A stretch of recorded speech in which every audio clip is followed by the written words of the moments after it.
God singled out Israel for a special purpose, to be an example of how one nation could and should follow him.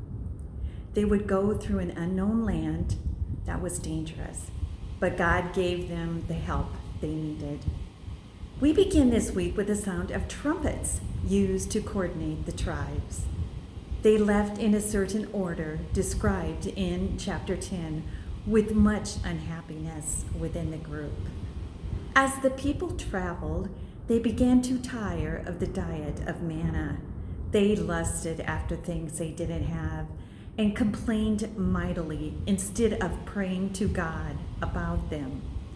The people of Israel didn't seem to notice what God was doing for them, setting them free, making them a nation, giving them a new land, because they were so wrapped up in what God was not doing for them.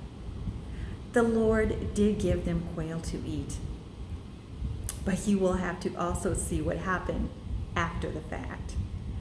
The desire was not wrong.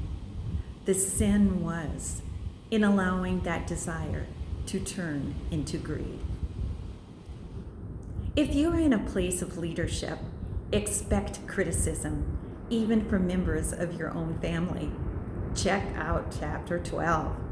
Aaron and his sister Miriam were jealous of the authority God had given Moses, and they wanted to share it. To get rid of foolish ideas before they turn into foolish actions requires eliminating our wrong thoughts and motives. Failing to do this caused Miriam and Aaron so much grief. Though this was wrong, we must remember Miriam saved Moses by putting him in a basket so that he would not be killed. She was there from the very beginning and remains even this day. Aaron has been a total support to Moses all along by helping him with his speaking. And you can see how their thinking escalated into sin. Upon arriving in Canaan, Moses sent a man from each of the 12 tribes to explore. God had already told them what the promised land was like, so why did they even have to investigate? The spies discovered that the land was indeed all that God said it would be. However, 10 of the spies emphasized the obstacles instead of the opportunities.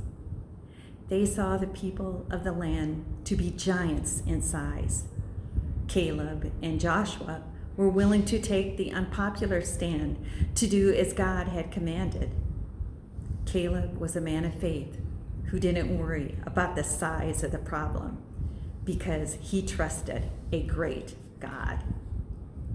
The week ends by reading chapter 14, where the people wept, rebelled, complained, looked back to Egypt, wanted a new leader, and even threatened to stone Caleb and Joshua. Such are the evidences of unbelief. Faith looks ahead with courage and unites the people of God.